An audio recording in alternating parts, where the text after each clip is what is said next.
because we winners. You see that? There's a W because we winners. Alright. What's up, what's up, what's up? It's Morning Meetings with Vic. Today's meeting, we're talking about getting on the phone. Okay? Getting on the phone. Specifically, we're talking about prepping yourself before each call. Now, I've come to a point in where I can just next call. For some of us, that's not the case. For some of us, we need to stop. Maybe we had a bad call. Maybe we just got cussed out. Maybe we just, maybe, believe it or not, maybe we got a property tour scheduled. Everything's looking hot. And you're like, nah, okay, I got it. I don't need to make any more calls. I already got my first tour down. Like, no, bro. You know what I'm saying? So one, when you've got a property tour down, you're in the midst of making calls. Let's say you did about 75. And on your 76th call, boom, someone was like, yeah, I want to sell. Come down, check out the house, and do all this, whoop, whoop, whoop. And you're like, all right, bet, like, let's do it. Okay? So now you're like, all right, cool. Let's do it. I'm ready. You know what I mean? You get into that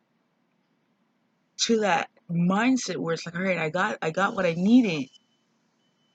I don't need to make any more calls. Like it doesn't work like that. Okay? You need to continuously fill the pipeline. And even if you have one person in the pipeline, you need to put another person and another person and another person and another person. Because you got to run that person through the funnel. You see what I'm saying? At the tip of the funnel, they're looking really nice. But when you start to run people through the funnel around the area where you actually go look at the house, you actually start like diving deeper into conversation with the seller, you start to realize like, oh wait, the person doesn't make it all the way to the end of the funnel. You see, so it might look like a hot, nice, juicy fucking lead in the front, in the beginning of the funnel, but they might not make it to the end of the funnel. And because you stop making calls, you stop setting up appointments, you stop making these calls and putting people into the funnel, you only have that one lead in your funnel. You want to make sure that your funnel is completely filled. So that way you're not just stressed out. You're not like, I thought this was the one. Trust me, I've been there. You're just like, come on. This is like the 15th person that I've run through a fucking funnel that I've done like this. This is the 15th property tour that I've been on, and nothing's fucking happening. What's going on? It doesn't work. I quit, right? No. And when you're out there and you're putting people in your pipeline, some of them aren't gonna make it into the funnel. Another portion of those people will make it, but they won't make it to the end of the funnel. And some people will make it to the end of the funnel and drop out right there. You see, there's going to be a very small portion of people that make it all the way through and get to the closing table and you get paid. But you'll always be frustrated if you only have one person at a time in your funnel. And if you always stop after you make the call and everything's Gucci, if you always stop at that point, you're not continuously filling the funnel. Okay? Part 2 is when you can't get anyone into the fucking funnel. Okay? And you're just so upset. You're just like, what the fuck am I doing wrong? You're not even like, oh, what am I doing wrong? You're like, bro, I'm doing everything right. Why isn't it working? You know what I'm saying? There are little things that you need to tweak. There are little distinctions that need to be realized for you to be like, okay, you know what? Maybe if I change this and start doing this, maybe if I move this here and put this there, stuff like that. Maybe if I start making calls later on in the day instead of early in the morning, I'll get more people to answer the phone. A big problem for me was I wasn't talking to sellers. I was on the phone all day. I was making 100 dials, But when people would answer the phone, it's either they don't speak English, I have the wrong number, or it is the seller. I gotta get lucky and it is the seller and they don't want to sell. See what I'm saying? But I wasn't talking to enough people. I wasn't talking to enough sellers. I wasn't getting in front of enough sellers.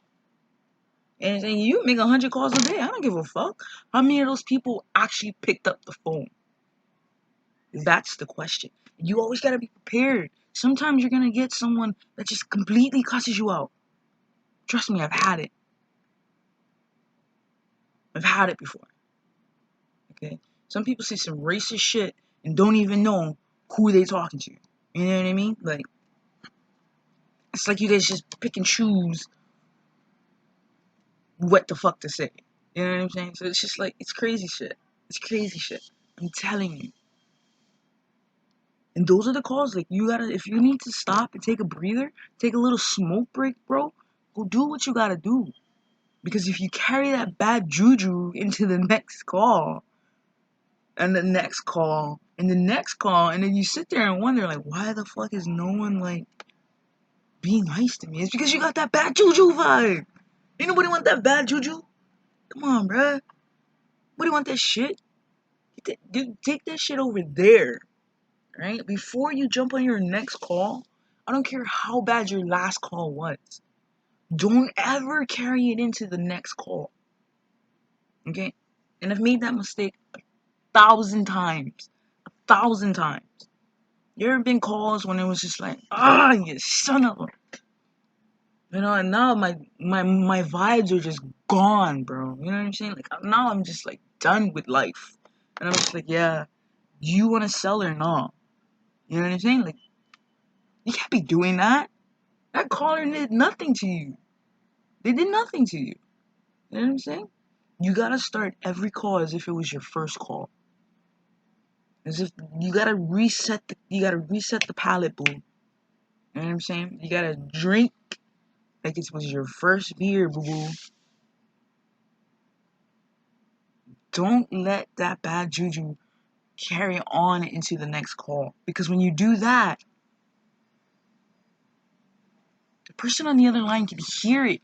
They can feel it. Your tonality is very important. And when you're coming into the next call with bad juju, it doesn't work. It doesn't work. It doesn't. It does not. It doesn't work. Because the auntie on the other line is like, bruh, what's your company? Who's your boss? Let me talk to your manager, guys. What? Talking to me all crazy and wild. What's wrong with you? Alright? And that's the end of today's meeting. Thanks for coming out. BAM! Go out there and make some great, amazing, phenomenal, life-changing fucking calls, dog. Alright? Go out, go get them, and go be great. Shoot.